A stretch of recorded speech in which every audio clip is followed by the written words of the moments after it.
السلام عليكم ورحمة الله تعالى وبركاته. بسم الله العظيم القدرة والشان، شديد البطش والبرهان، حافظ الدين والقرآن، ما شاء الله كان، وما لم يشأ لم يكن، لا حول ولا قوة إلا بالله العلي العظيم. الحمد لله نحمده ونستعينه ونستغفره ونؤمن به ونتوكل عليه، ونعوذ بالله من شرور أنفسنا ومن سيئات أعمالنا. من يهده الله فلا مضل له ومن يضلل فلا هادي له، ونشهد أن لا إله إلا الله وحده لا شريك له، ونشهد أن سيدنا ونبينا ومولانا محمدا عبده ورسوله، أرسله بالحق بشيرا ونذيرا وداعيا إلى الله بإذنه وسراجا منيرا. أما بعد، فقد قال الله تعالى في القرآن العظيم والفرقان المجيد: فأعوذ بالله من الشيطان الرجيم بفضل بسم الله الرحمن الرحيم: والذين لا يشهدون الزور وإذا مروا باللغو مروا كراما. وقال النبي صلى الله عليه وسلم: من تشبه بقوم فهو منهم. صدق الله وصدق رسول الله صلى الله عليه وسلم. புவிவாழ்வு புனிதம் பெற ஃபுர்கானை புவிக்கெழுத்த பேருபகாரி அல்லாஹ்வுக்கு அனைத்து புகழும் உரித்தாகட்டுமாக. யாரை படைக்காவிட்டால் மையகத்தையே நான் படைத்திருக்க மாட்டேன் என்று இறைவன் பறைசாற்றினானோ, அப்படிப்பட்ட நாயகத் திருமேனி ஸல்லல்லாஹு அலைஹி வஸல்லம் அன்னவர்கள் மீதும், அன்னவர்களின் வாழ்க்கை நெறிகளை தங்களுடைய வாழ்க்கையில் கடுகளவும் பிசகாது பின்பற்றி ஒழுகிய அருமை சஹாபாக்கள் மீதும், தாபிஈன்கள், தபஅத் தாபிஈன்கள், இமாம்கள், அவுலியாக்கள், சுஹதாக்கள், நாதாக்கள், நல்லவர்கள், நம்மவர்கள், குறிப்பாக புனிதம் நிறைந்த இந்த ஜுமாவுடைய மஜ்லிஸில் அமர்ந்திருக்கும் அனைவர்கள் மீதும் அல்லாஹ் தஆலாவின் சாந்தியும் சமாதானமும் என்றென்றும் நின்று நிலவட்டுமாக. இறைவனின் இறையில்லமாம் திரு கஅபா ஷரீஃபையும், இறை தூதுவரின் பூங்காவனம் ரௌலா ஷரீஃபையும், புனிதம் நிறைந்த பைத்துல் முகத்தஸையும் திரும்ப திரும்ப குடும்பத்தோடு சந்திக்கிற நசீபை வல்லோன் அல்லாஹ் நம் அனைவர்களுக்கும் வழங்கி அருள் புரிவானாக. புனிதமான இந்த ஜுமாவுடைய மஜ்லிஸிலே நாம் எல்லாம் இப்படி ஒன்று கூடி அமர்ந்திருக்கிறோமோ, இதுபோன்ற நாளை ஜன்னாத்துல் ஃபிர்தௌஸில் நபிகள் நாயகம் ஸல்லல்லாஹு அலைஹி வஸல்லம் அன்னவர்களோடு ஒன்று கூடி அமரக்கூடிய பாக்கியத்தை வல்ல ரஹ்மான் நம் அனைவர்களுக்கும் தந்த அருள் புரிவானாக என்ற துஆவோடு இந்த ஜுமாவுடைய பிரசங்கத்தை நான் துவக்கம் செய்கிறேன். கண்ணியத்திற்கும் மரியாதைக்கும் உரிய அல்லாஹ்வின் நல்லடியார்களே, அருமை இஸ்லாமிய பெரியார்களே, அல்லாஹ்வுடைய மகத்தான கிருபையால் சிறப்பான ஜும்மாவுடைய வேளையிலே இந்த இறையில்லத்தில் நாமெல்லாம் ஒன்று கூடியிருக்கிறோம். அல்லாஹ் சுப்ஹானஹு வ தஆலா படைப்புகளில் உன்னத படைப்பான மனித இனத்தில் நம்மையெல்லாம் படைத்து உம்மத்துகளில் சிறந்த உம்மத்தாக உம்மத்தே முஹம்மதியா என்று சொல்லுகிற நம் உயிரிலும் மேலான கண்மணி ரசூலுல்லாஹி ஸல்லல்லாஹு அலைஹி வஸல்லம் அன்னவருடைய உம்மத்திலே அல்லாஹ் நம்மை சேர்த்து இந்த உலகத்தில் நம்மை இறைவன் வாழ வைத்துக் கொண்டிருக்கிறான். எந்த ஒரு கட்டத்திலும் நாம் வழிதவறிவிடக் கூடாது என்பதற்காக வேண்டி காலத்திற்கு ஏற்றவாறு நபிமார்களையும் வேதங்களையும் வழங்கி இந்த சமூகத்தை இறைவன் பாதுகாத்து வருகிறான். எனவேதான் இந்த மார்க்கத்தை பொறுத்தவரை இந்த இஸ்லாமிய சமூகத்தை பொறுத்தவரை நமக்கென்று சில வழிமுறைகள், நமக்கென்று பல்வேறு வகையான ஷரியத்து திட்டங்கள் நமக்கு தீட்டி தரப்பட்டிருக்கிறது. அந்த அடிப்படையில் தான் மனிதன் வாழ முடியும். அதிலிருந்து மனிதன் வெளியேறிவிட முடியாது. அல்லாஹ்வும் அல்லாஹ்வுடைய தூதரும் நமக்கு இப்படி வாழுங்கள், நீங்கள் வாழ்க்கையிலே வெற்றி பெறலாம், அல்லாஹ்வுடைய பொருத்தத்தை நீங்கள் பெற்றுக்கொள்ளலாம் போன்ற எல்லா செய்திகளும் நமக்கு வகுத்து தரப்பட்டிருக்கிறார். பாசத்திற்குரிய பெருமக்களே, நாம் பார்க்கிறோம் இன்னும் சில தினங்களில் ஆங்கில வருடப்பிறப்பு வர இருக்கிறது. ஆங்கில புத்தாண்டு பிறக்க இருக்கிறது. அதை கிறிஸ்துவ உலகம் எதிர்பார்த்து கொண்டிருக்கிறது. எப்பொழுது வரும் என்று அவர்கள் எதிர்பார்த்து கொண்டிருக்கிறார்கள். ஏனைய பிற சமூக மக்களும் அந்த நாளை எதிர்பார்த்து இருக்கிறார்கள். கொண்டாடலாம், அதை விமர்சையான முறையிலே விழாக்களாக ஏற்பாடு செய்து விமர்சையான முறையிலே அதை நாம் கொண்டாடலாம் என்று சொல்லி எல்லா சமூக மக்களும் அதை எதிர்பார்த்து காத்துக் கொண்டிருக்கிறார்கள்.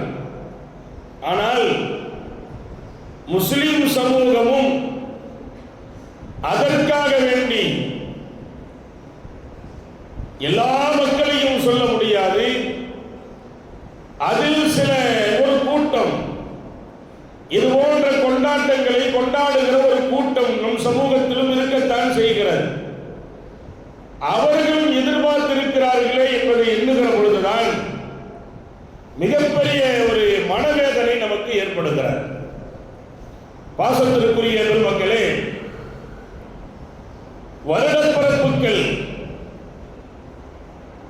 புது வருட பிறப்புகள், அது எதுவாக இருந்தாலும் சரி, இஸ்லாத்தை பொறுத்தவரை இஸ்லாமிய வருடப்பிறப்பு நமக்கெல்லாம் தெரியும். ஹிஜ்ரத் என்பது வாழ்க்கையிலே வரலாறுகளிலே எழுதப்பட்டிருக்கிற ஹிஜ்ரத் பயணத்தை குறித்துத்தான் நம்முடைய தேதிகள் காலண்டர்கள் தீர்மானித்து வைத்திருக்கிறார். ஆனால் அது நிறைய பேர்களுக்கு ஞாபகம் இருக்காது. இதுபோன்று ஆங்கிலேயர்கள் அடுத்தவர்கள் முரணானவர்கள் எதை கொண்டாடுகிறார்களோ அதை ஞாபகத்தில் வைத்துக் கொண்டு அதை விழா எடுக்கிற ஒரு கூட்டம், லா இலாஹ இல்லல்லாஹ் முஹம்மது ரசூலுல்லாஹ் என்று கலிமா சொன்னவர்களில் ஒரு கூட்டம் இருக்கிறது என்று சொன்னால் அதை நாம் வருத்தத்தோடு நாம் சிந்தித்து பார்க்கிறோம். பாசத்திற்குரிய பெருமக்களே, பொதுவாகவே இது போன்ற வருடங்கள், ஒரு வருடம் முடித்து அடுத்த வருடம் பிறக்கிற பொழுது 2024 முடிகிறது, 2025 பிறக்க போகிறது. இந்த நேரத்தில் நாம் எதை எண்ணி பார்க்க வேண்டும்? 25 வருகிறது என்பதல்ல, ஒரு வயது அதிகமாகிறது என்ற கவலை. ஒரு வருடம் நம்மை கடந்து விட்டது, வயது நம்மை தாண்டி கொண்டிருக்கிறது. இந்த ஒரு வருட காலத்தில் நாம் என்ன செய்தோம்? நம்முடைய ஆயுள் காலங்களை எப்படி நாம் பயன்படுத்தி இருக்கிறோம்? அது முறையாக அது பயன்படுத்தப்பட்டிருக்கிறதா என்பதை நீங்கள் ஒரு வருடம் முடிகிற பொழுது நீங்கள் ஆய்வு செய்யுங்கள், கவலை கொள்ளுங்கள். ஒரு வயது போய்விட்டது என்று முன்னோர்கள் நமக்கு சொல்லித் தருவார்கள். நம்ம பார்க்கிறோம், பொதுவாகவே நபிகள் நாயகம் ஸல்லல்லாஹு அலைஹி வஸல்லம் அவர்கள் ஒவ்வொரு நாளும் ஒரு வருடம் அல்ல, ஒவ்வொரு நாளும் கடந்து செல்லுகிற பொழுது இன்று ஒரு நாள் நம்மை கடந்து விட்டது. நம்ம சொல்றோமா இல்லையா? தூக்கத்திற்கு செல்லுவதற்கு முன்னால் காலையில் எழுந்திருக்கிறோம், இரவிலே தூக்கத்திற்கு செல்லுகிறோம். தூங்குவதற்கு முன்னால் நீங்கள் உங்களை சிந்தித்துக் கொள்ளுங்கள்.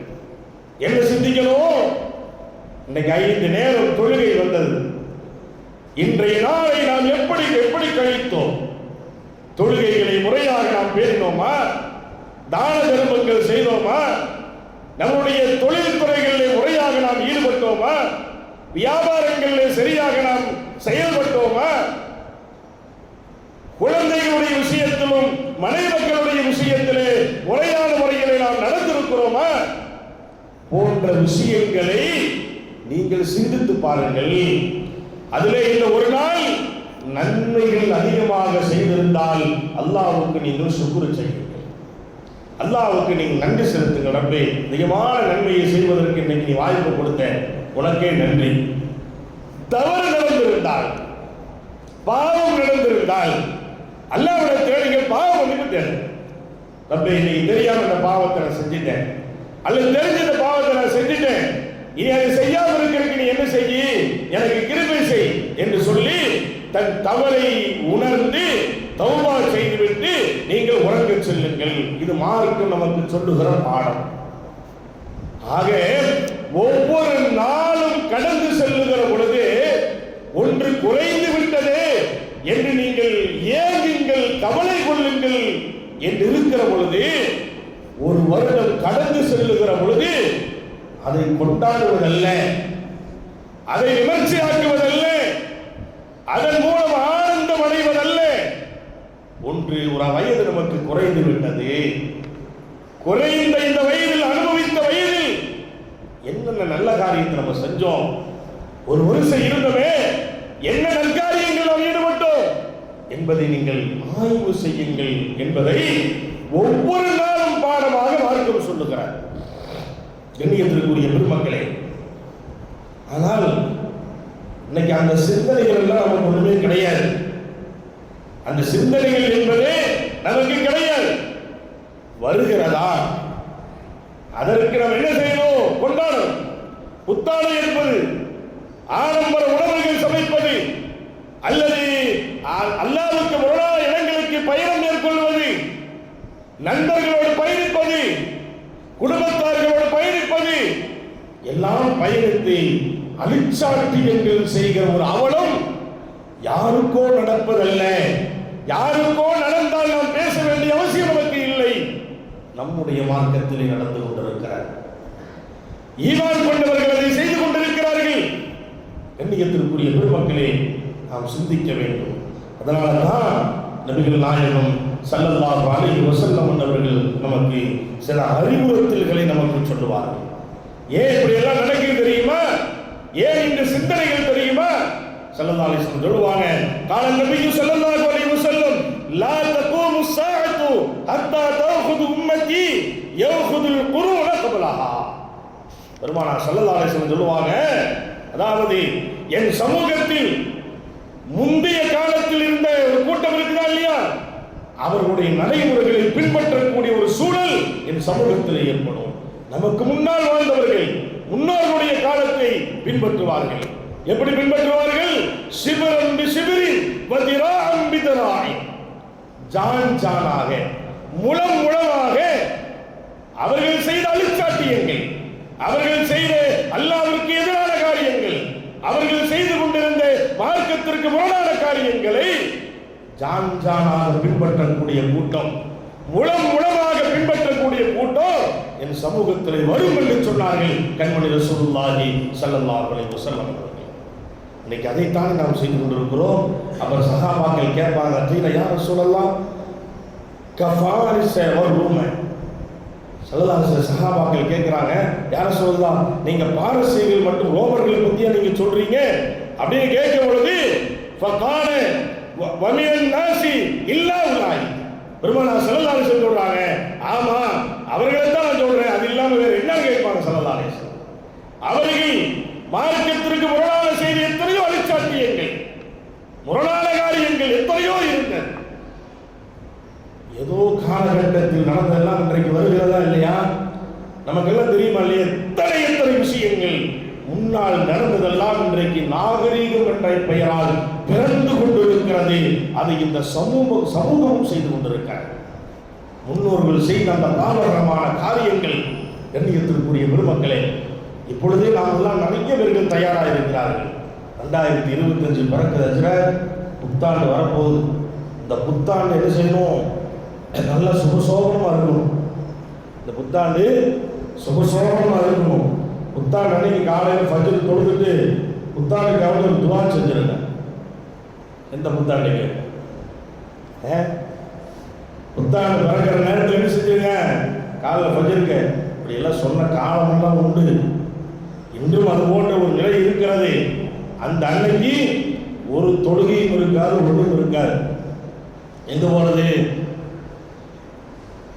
எல்லா பார்க்கு, சுற்றுலா தலங்கள், யாரோ எவனோ செய்யலாம். கலிமா சொன்ன நமக்கே அந்த எண்ணம் பிறக்கிறது. பொதுவாகவே இஸ்லாமியர்களுடைய சந்தோஷமான நாட்கள் இருக்குதா இல்லையா? பெருநாட்களுடைய நாட்கள், இது போன்ற நாட்கள் எல்லாம் நீங்க அப்படியே பட்டியலிட்டு பார்த்தீங்கன்னா, ஸல்லல்லாஹு அலைஹி வஸல்லம் அந்த நேரத்தில் சொன்னதெல்லாம் நீங்க புத்தாடையெல்லாம் உடுத்துங்க, ஒன்றும் தப்பு இல்லை, நல்ல உணவுகளை சமைச்சுங்க, சாப்பிடுங்க, சந்தோஷமா இருங்க. அந்த நேரம் துவா கபூலாகக்கூடிய நேரம். பாவ மன்னிப்பு அதிகமாக தேடுங்க சொன்னாங்க ஸல்லல்லாஹு அலைஹி வஸல்லம். பாவ மன்னிப்பு அதிகமாக தேடுங்கன்னு சொன்னாங்க. ஆக இது போன்ற ஒரு சூழல்கள். ஆனால் இன்னைக்கு அப்படி இல்லை. நம்ம பார்க்குறோமா இல்லையா? அந்த அன்னைக்கு பார்த்தீங்கன்னா சுபஹானல்லாஹ், கோடிக்கணக்கில் மது வியாபாரங்கள் கோடிக்கணக்கில் நடக்குது. ஒரு மாநிலத்தினுடைய அளவை நான் சொல்லவில்லை, அல்லது ஒரு இந்திய ஒரு நாட்டினுடைய அளவை நான் சொல்லவில்லை. சாதாரண ஒரு நகரத்தில் நடக்கிற ஒரு நிகழ்வு. கோவை நகரத்திலேயே பல, அதாவது கோடிக்கணக்கில் மது விற்பனையாகிறது புத்தாண்டு அன்னைக்கு. இதில் யாரும் விதிவிலக்கு அல்ல. இஸ்லாமியர்கள் அவர்கள் இவர்கள் என்ற விதிவிலக்கு அல்ல. அத்தனை அதிகமானவர்கள் அதில் ஈடுபடுகிறார்கள், செய்யத்தான் செய்கிறார்கள். அல்லாஹ் நம்மை பாதுகாப்பானார். ஈமானை பறிகொடுக்கிறார்கள். பாசத்திற்குரிய பெருமக்களே, நண்பர்கள் என்ற போர்வையில் சொந்த பந்தங்கள், நாங்கள் எப்பொழுதுமே சந்தோஷமா இருக்கணும். நாங்களும் 10 பேர் சேர்த்து ரொம்ப சந்தோஷமா இருக்கு, சந்தோஷமாக இருக்க வேண்டும் என்பதை மார்க்கம் சொல்லுகிறது. அந்த சந்தோஷம் போதையில போயிடக்கூடாது, போதையில போயிடக்கூடாது. அதில் நாம் கவனமாக இருக்க வேண்டும். பாசத்திற்குரிய பெருமக்களே, ஒரு காலம் இருந்தது, நமக்கெல்லாம் தெரியும். இது போன்ற புத்தாண்டுகள் பிறக்கிற பொழுது நண்பர்கள் சேர்ந்து ஜாலியாக எங்கேயா போவாங்க, சுற்றிட்டு வருவாங்க, அப்படி ஏதாவது இருக்கும். அது சில நேரங்களில் தவறு செய்வதற்கு இருப்பார்கள், தவறு செய்யாதவர்கள், எல்லாமே தவறு செய்யறவங்க சொல்ல முடியாது. நல்ல நண்பர்கள் ஒன்று சேர்ந்து எங்கேயாவது லீவு நாளுக்கான எங்கேயா போலான்னு போவாங்க, அது வேறு விஷயம். இன்னைக்கு என்னாச்சு தெரியுமா? அது வளர்ந்து வளர்ந்து வளர்ந்து குடும்பமா போக ஆரம்பிச்சிட்டாங்க. குடும்பமா என்னங்க புத்தாண்டு அன்னைக்கு ஆளை காணோம், எல்லாம் போயிட்டு வச்சிருந்தேன், எங்க மக்கள் குட்டிகள் எல்லாத்தையும் கூட்டிட்டு. அங்கே போகக்கூடிய இடம் எப்படி இருக்கும் நமக்கு தெரியும். நம்ம பெத்தவங்க இருப்போம், நம்ம பெத்த பிள்ளைகளை பக்கத்தில் வச்சிருப்போம், வயசு பிள்ளை இருக்கும், வயசு பையன் இருப்பான், எல்லாமே இருப்பாங்க. இவங்க போய் இருக்கிற இடத்துல எல்லா ஹராமான வேலை நடக்கும், எல்லா ஹராமான வேலை நடக்கும். அதை கண் கொண்டு நம்மளும் பார்ப்போம், நம்மளுடைய பிள்ளைகள் பார்ப்பார்கள். அந்த கட்டத்தை எண்ணிப்பார்கள். எவ்வளவு மோசமான ஒரு வேலை, எவ்வளவு கேவலமான ஒரு வேலை செய்யணுமா? அசிங்கமான விஷயங்கள் இன்றைக்கு புத்தாண்டு என்ற பெயரால் நடைபெற்று வருகிறது. கண்ணியத்திற்குரிய பெருமக்களே, இதனால்தான் இது கியாமத்தினுடைய அறிகுறி என்று சொன்னார்கள் நபிகள் நாயகம் ஸல்லல்லாஹு அலைஹி வஸல்லம். அதே நேரத்தில் இன்னொரு வேடிக்கையும் கூட இருக்கிறது. இந்தியாவுக்கு சுதந்திரம் கிடைத்தது ஆங்கிலேயர்களை விரட்டி விட்டுட்டா சுதந்திரம் வாங்கணும், அப்படித்தானே? ஆங்கிலேயர்களுடைய ஏகாதிபத்தியத்தை விரட்டி, அவனுடைய அடிமைத்தனத்தை விரட்டி, அவன் கொண்டிருக்கிற கொள்கையில் இருந்து அவனை விரட்டி எடுத்துவிட்டு இந்தியாவுக்கு சுதந்திரத்தை பெற்று தந்தார்கள். ஆனா அவன் வச்சிருக்கிற புத்தாண்டுகளை நம்ம என்ன செஞ்சுட்டு இருக்கோம்? நம்ம கொண்டாடிட்டு இருக்கிறோம். அதாவது எந்த மண்ணில இந்திய திருநாட்டினுடைய சுதந்திர கொடி பறக்க விடப்பட்டதோ அங்கேயும் கூட இந்த கொண்டாட்டம் நடைபெறுகிறது என்று சொன்னால் யோசனை செய்து பார்க்கிறோம், நாடு எங்கே போய் கொண்டிருக்கிறேன். அதனாலதான் எல்லா மக்களும் அதை செய்ய ஆரம்பிச்சிட்டாங்க. எல்லா மக்களுடைய எண்ணங்களும் அது வந்துவிட்டது என்று சொன்னால், பாசத்திற்குரிய பெருமக்களே, இதில் நாம் நம் கவனமாக இருப்பது மட்டுமல்ல, நம்முடைய பிள்ளைகளை கவனமாக வைத்துக் கொள்ள வேண்டும். பெருநாட்களில் எப்படி துணிக்கடைகளில் கூட்டம் இருக்குமோ அதே போல ஒரு கூட்டம் இப்ப கிளம்ப ஆரம்பிச்சிருக்கு. இந்த புத்தாண்டுக்காக வேண்டி புது துணி எடுப்பது, இந்த புத்தாண்டுக்காக வேண்டி புது துணி எடுக்கிறது. புள்ள கேட்கிறான், வேற வழி இல்லை, பெத்தவங்களும் நம்ம எடுத்து கொடுத்து தானே செய்யறோம். வேற வழி இல்லை, புள்ள கேட்கிற ஆசைப்பட்டுட்டாங்க, வாங்கி கொடுக்கணுமே.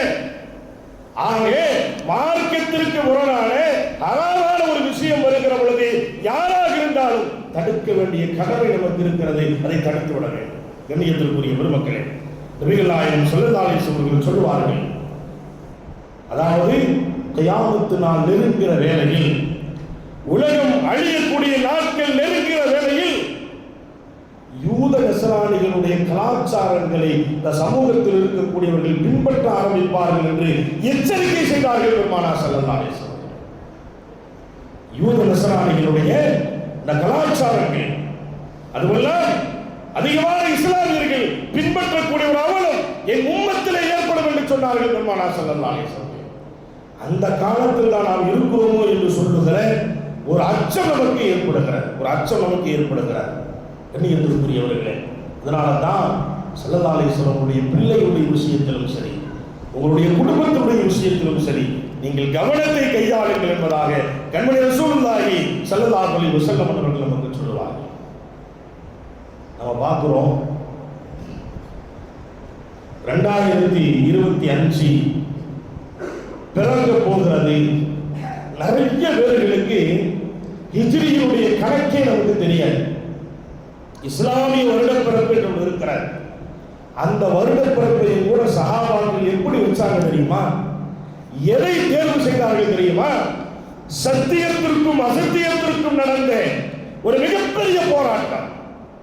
நபிகள் நாயகம் ஸல்லல்லாஹு அலைஹி வஸல்லமுடைய அந்த ஹிஜ்ரத் பயணம் என்பது சாதாரணமான பயணம் அல்ல.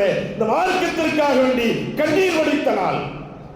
இன்றைக்கு நாம் வாழ்ந்து கொண்டிருக்கிற இந்த சந்தோஷமான வாழ்க்கைக்காக வேண்டி அன்றைக்கு அவர்கள் கண்ணீர் வடித்தார்கள்.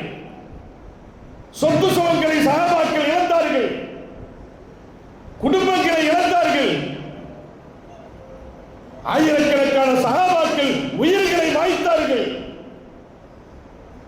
அப்படிப்பட்ட ஒரு நிகழ்வு இந்த சமூகத்தினுடைய உள்ளத்திலிருந்து நகர்ந்துவிடக் கூடாது என்பதற்காக வேண்டித்தான் இஸ்லாமிய ஹிஜ்ரி வருட பிறப்பு துவங்கியது. இன்னைக்கு ஹிஜ்ரி எத்தனைங்கிறது நிறைய பேருக்கு தெரியாது. ஹிஜ்ரி எத்தனை அப்படிங்கிறது நிறைய பேருக்கு தெரியாது. அதே போல கண்ணியத்திற்குரியவர்களே, இந்த மார்க்கம் பொதுவாகவே இந்த ஷரியத்தினுடைய விஷயத்தில் எதை செய்வதாக இருந்தாலும் சஹாபாக்கள் தெளிவாகவே செய்வார்கள். இஸ்லாமிய வருடப்பிறப்பு என்பது தியாகத்தை கொண்டே தொடங்கும். முஹர்ரம் மாதம் மிகப்பெரிய தியாகங்கள் நடைபெற்ற மாதம் முஹர்ரத்தினுடைய மாதம். கர்பலா யுத்தம் நமக்கெல்லாம் தெரியும். நபிகள் நாயகம் ஸல்லல்லாஹு அலைஹி வஸல்லமுடைய பேர குழந்தை ஹஜ்ரத் ஹுசைன் ரலியல்லாஹு தஆலா அவர்கள் ஷஹீதாக்கப்பட்டார்கள். முஹர்ரத்தினுடைய மாதம் தியாகத்தை கொண்டே தொடங்குகிறது. அதே போன்று இஸ்லாமியர்களுடைய வருடத்தினுடைய முடிவு துல்ஹஜ் மாதம் தியாகத்தை கொண்டே முடிவடையும். இப்ராஹிம் அலைஹிஸ்ஸலாமுடைய தியாகம் நமக்கெல்லாம் தெரியும். ஆக இஸ்லாம் மார்க்கம் சஹாபாக்கள் செய்கிற எல்லா விஷயங்களும் இந்த சமூகத்திற்கு படிப்படை தரக்கூடிய காரியத்தை தான் செய்திருப்பார்கள். கண்ணியத்திற்குரிய பெருமக்களை நாம் பார்க்கிறோம் இல்லையா? தியாகத்தை கொண்டே தொடங்குகிறது, தியாகத்தை கொண்டே முடிகிறது.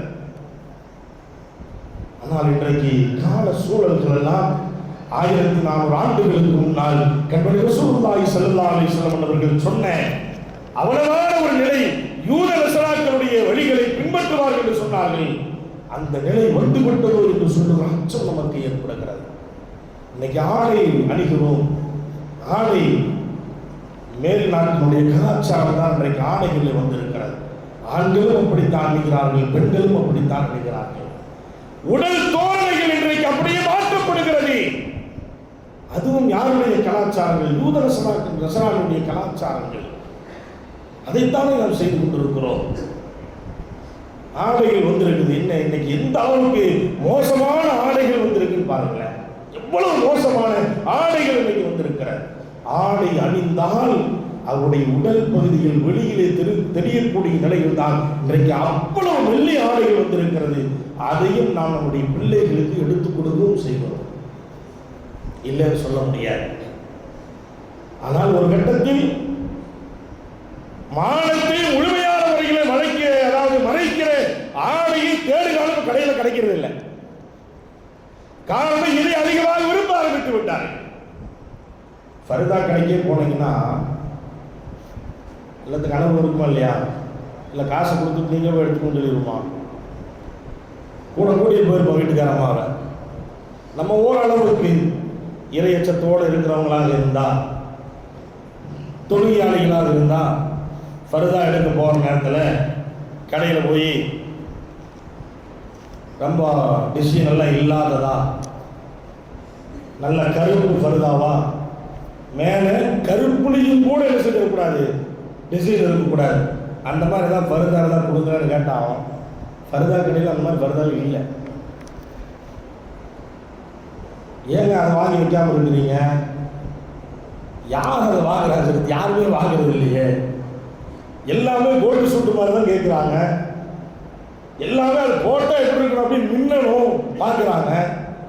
அப்படியே ஏதாவது தப்பு தவறு கொடுத்தாலும் கூட ஃபர்தா 500 ரூபா தான். அதுக்கு டிசைன் வந்து வீட்டில் வந்து போடுறதுக்கு 5000 ரூபா. இவ்வளவு தெளிவாக அஜய் சொல்றாரு. வீட்டில் அப்படித்தான் நடந்திருக்கான்னு கேட்கிறாரு. எல்லா ஊருடைய எல்லா லட்சணமும் அப்படித்தான் இருக்குது, சூழ்நிலை அப்படித்தான் இருக்குது. ஃபர்தா வந்து நல்ல ஃபர்தாவா போய் கேட்ட ஃபர்தா இல்லை, எல்லா ஆடம்பரம், வித்தியாசமான ஃபர்தாக்கள், பட்டன் வைக்கிறது, கோல்டு சூட். ஃபர்தா போடுறது உடலை மறைக்கணுங்கிறதுக்காக வேண்டி மார்க்கத்தில் வழங்கப்பட்ட ஒரு ஆடை. அது முடிகள் மறைத்திருக்க வேண்டும், தன்னுடைய உடல்கள் மறைத்திருக்க வேண்டும், உடலுடைய தடிப்பு பகுதிகள் வெளியில் வரக்கூடாது. இதற்காக வேண்டி வந்தது ஃபர்தாக்கள். அதே ஃபர்தா வாங்கிட்டு வந்து அதே போல டைட்டா தைச்சிருவாங்க. நம்ம ஆம்பளையும் பார்த்துட்டு விட்டுருவோம். நம்ம ஆம்பளை பார்த்துட்டு கேட்க மாட்டோம். கேட்டா அப்புறம் சாப்பாட்டில் உப்பு இருக்காது, சாயால சர்க்கரை இருக்காது. இப்ப அதிகமா அப்படித்தான் சேர்ந்து குடிக்கிறோம்.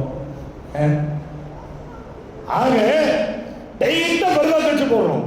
இதைத்தான் நபிகள் நாயகம் ஸல்லல்லாஹு அலைஹி வஸல்லம் சொன்னார்கள், என் சமூகத்தில் யூத நஸரானிகளுடைய கலாச்சாரங்கள் என் சமூகத்திற்கு வரும் என்று சொன்னார்கள். வந்து விட்டதோ என்று சொல்கிற அச்சம் நமக்கு ஏற்படுகிறது. நம்ம வீட்டில் நம்முடைய பெண்களுக்கு அப்படி இருந்தால் ஆண்கள் அதுக்கு அல்லாஹ்விடத்தில் பதில் சொல்லித்தான் ஆக வேண்டும். தப்பவே முடியாது. ஏன் ஒரு வீட்டுக்காரமாக எடுத்து கொடுத்த அல்லாஹ் கேட்பான், பதில் சொல்லித்தான் ஆக வேண்டும். கண்ணியத்திற்குரியவர்கள் தவிர்க்கப்பட வேண்டும். ஆக மேலை நாட்டினுடைய கலாச்சாரங்கள், யூத நஸரானிகளுடைய கலாச்சாரங்கள் இன்றைக்கு சமூகத்திற்குள் நுழைந்திருக்கிறது. அதே போலதான் பார்க்கிறோம். இன்னைக்கு பசங்க முடி வெட்டுறதை பார்த்துருக்குமா இல்லையா? பசங்க முடி வெட்டுறதை பாருங்களேன். கடைகள் கூட எல்லா சலூன் கடையும் ஓபன் பண்ணி வச்சிருக்கான். எல்லா சலூன் கடையிலையும் போட்டா பார்த்தா எல்லாம் பேய் பிசாசு மாதிரி தான் போட்டா வச்சிருப்பான். அந்த போட்டோவை பாருங்களேன், எல்லாம் இங்க வலிச்சுட்டு இங்க மேடம் வலிச்சுட்டு இந்த குள்ள நெறி மாதிரி குரங்கு மாதிரி பசங்க அப்படித்தான் மட்டும் செய்யறாங்க. லா இலாஹ இல்லல்லாஹ் முஹம்மதுர் ரசூலுல்லாஹ் என்று ஈமான் கொண்டு அன்பு சகோதரர்களை நாம் சிந்திக்க வேண்டும்.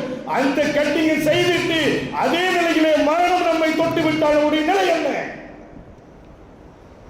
யோசனை செய்து பாருங்க. யாருடைய கலாச்சாரம் அது? எவனோ அடிச்சிருப்பான நமக்கு தேவையில்லை. இன்னைக்கு எவன் ஊர்ல இருந்து அது தொடங்கிச்சோ அவன் கூட அந்த மாதிரி வெட்டுறதில்லை. அவன் நாட்டில் பார்த்தீங்கன்னா மண்டையில முடியே இல்லை. எல்லாமே என்னதான் நம்ம ஊர்ல எல்லாமே வந்துட்டு வித்தியாசமான முறையில அது என்ன செய்வது, தலையினுடைய அந்த முடிகளை வெட்டி கொள்வது மிகப்பெரிய தவறுகள் இன்றைக்கு நடந்து கொண்டிருக்கிறார். பிறந்த குழந்தைக்கு முடி எடுத்து ஓரளவுக்கு முடி வளர்ந்த உடனே ஒரு குறிப்பிட்ட வயசு வருகிற அந்த குழந்தைக்கு கூட தாயும் தந்தையும் சேர்ந்து கூட்டிட்டு போய் அந்த மாதிரி கட்டி பண்ணி கூட்டிட்டு வர்றாங்க. இந்த அதை பார்த்து ஈன்னு இழிச்சிருக்கிறது. அந்த இழிப்பெல்லாம் அங்க தெரியும். அந்த இழிப்பு எங்க தெரியும்? அல்லாஹ் கேட்பாப்ப தெரியும். அல்லாஹ் நம்மை பாதுகாப்பானாக. பாசத்திற்குரிய பெருமக்களே, ஆக பொதுவாகவே சமூகத்திற்கு முரணானவர்கள் இந்த சமூகத்தை அழிக்க உழைத்தவர்கள், இந்த சமூகத்தை அழிக்க நுழைந்தவர்கள், சஹாபாக்களுடைய உயிரை குடித்தவர்கள், ஷரியத்தினுடைய பெயர்களை குளிதோண்டி புதைத்தவர்கள் யார் இருக்கிறார்களோ அவருடைய கலாச்சாரத்தை இஸ்லாமிய சமூகம் இன்றைக்கு பின்பற்றி வருகிறது. ஆடைகள் இருந்து, உணவுகள் இருந்து எல்லாமே மாறிக்கொண்டிருக்கிறார். அதில் ஒரு பகுதிதான் இன்றைக்கு புத்தாண்டு என்ற பெயரில் இஸ்லாமிய பெருமக்களும் அதை கடைபிடிக்க ஆரம்பித்திருக்கிறார்கள். நபிகள் நாயகம் ஸல்லல்லாஹு அலைஹி வஸல்லம் அவர்கள் எச்சரிக்கை செய்தார்கள். கண்ணியத்திற்குரியவர்களே, கியாமத் நாள் நெருங்குகிற வேளையிலே கல்வி என்பது உயர்த்தப்பட்டுவிடும். சங்கம் கண்டமாக அது உயர்ந்து கொண்டே இருக்கும். இன்றைக்கு நம்ம பார்க்கிறோமா இல்லையா?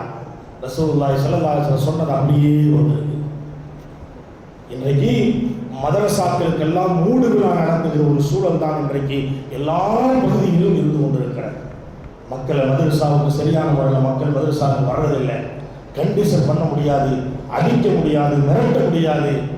அவர்கள் எப்போ வர்றாங்களோ அப்போ ஓதி கொடுக்கணும். மதரசாக்கள் எல்லாம் அனாதை இல்லங்களாக இன்றைக்கு மாறிக்கொண்டிருக்கிறார். ஒண்ணுமே இல்லை மதரசாக்கள்ல. ஒரு வாரம் ஸ்கூல் லீவு. நம்ம மதரசால 120-125 பேர் இருக்கிற மதரசால மொத்தமே 20 மக்கள் தான் மதரசா இருக்கிறாங்க. எல்லாமே லீவ் எடுத்தாச்சு, எல்லாம் போயாச்சு, முடிஞ்சது. அதே ஒன்றுதான் மதரசா. இந்த மதரசா மட்டும் இல்லை, நிறைய மதரசாக்கள் இன்றைக்கு மூடு விழா நடத்தக்கூடிய ஒரு சூழல் இன்றைக்கு இருந்து கொண்டிருக்கிறது. 2 நேரம் நடைபெற்றுக் கொண்டிருந்த மக்தப் மதரசா ஒரு நேரமாக மாற்றப்பட்டிருக்கிறது. ஒரு நேரம் நடந்து கொண்டிருந்த மக்தப் மதரசாக்கள் அஸ்ருக்கு பிறகு நடந்த மதரசா மக்ரிப் பிறகு மாற்றப்பட்டிருக்கிறது. மக்ரிப் பிறகு சரியா வரவில்லை என்பதற்காக வேண்டி வாரத்துக்கு ஒரு நாள் ஸ்பெஷல் கிளாஸ் வச்சுக்க சொல்லி இப்படி மாறி மாறி மதரசாக்கள் இல்லாத ஒரு அவலம் இன்றைக்கு ஏற்பட்டுக் கொண்டிருக்கிறது. அதே போன்றுதான் மூத்த உஸ்தாதுமார்கள், பெரும் பெரும் கல்வி கடவுள்கள் என்று சொல்லக்கூடியவர்கள் மரணித்துக் கொண்டிருக்கிறார்கள். இதெல்லாம் கல்வி உயர்ந்துவிடும் என்று ஸல்லல்லாஹு அலைஹி வஸல்லம் சொன்னார்கள். இதுவெல்லாம் அதனுடைய அடையாளங்கள். இரண்டாவதாக பெருமானார் ஸல்லல்லாஹு அலைஹி வஸல்லம் அவர்கள் சொல்வார்கள், கண்ணியத்திற்குரியவர்களே, அதாவது தகாத உறவுகள் என்பது அதிகமாகிவிடும். அது சகஜமான ஒரு சூழ்நிலைக்கு வந்துவிடும். தகாத உறவு என்பது சகஜமான ஒரு சூழ்நிலைக்கு வந்துவிடும். அதை பெருமையோடு பேசுகிற ஒரு சூழல் உலகத்தில் ஏற்படும் என்று சொன்னார்கள் பெருமானார் ஸல்லல்லாஹு அலைஹி வஸல்லம். இன்னைக்கு நடந்து கொண்டிருக்கிறார். விபச்சாரம் பெருகி இருக்கிறது.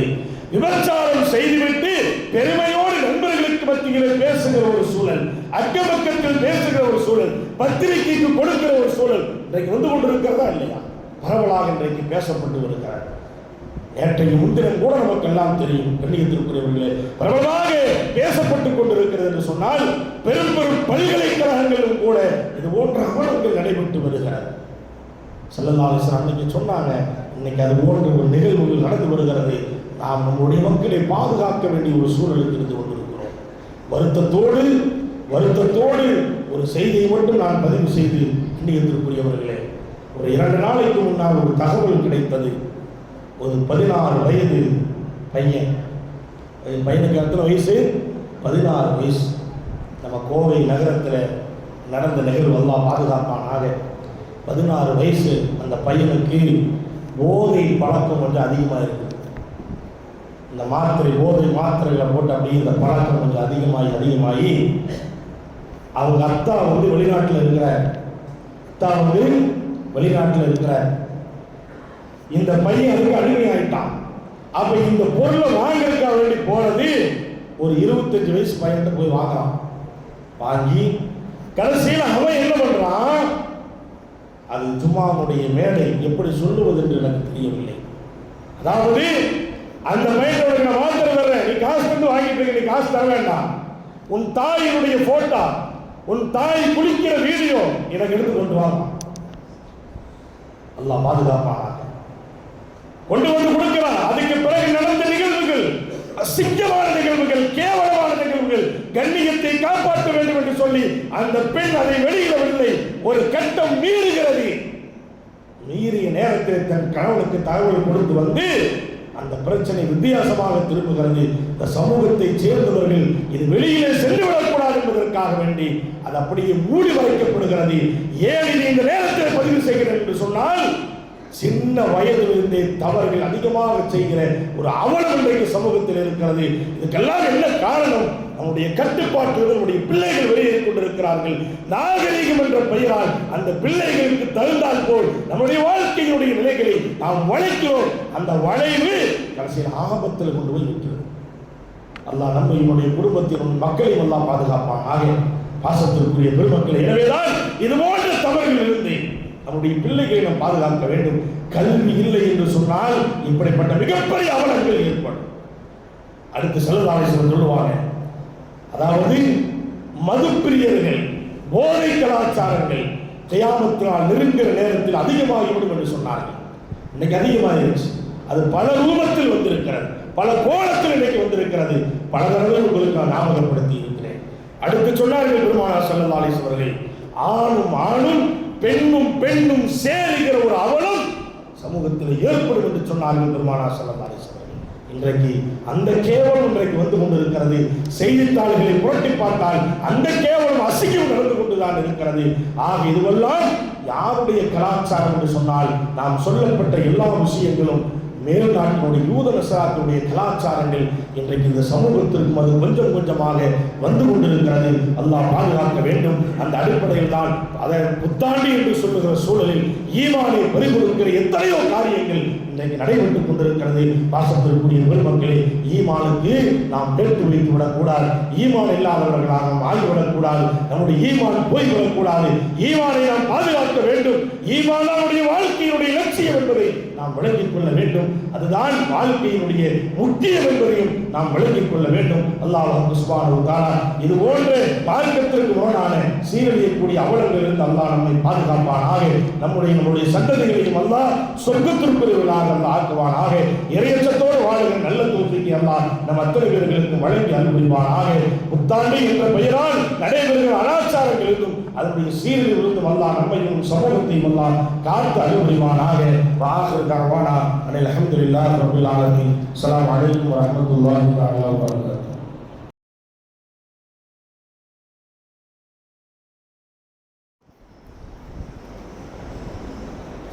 அஸ்ஸலாமு அலைக்கும் வரஹ்மத்துல்லாஹி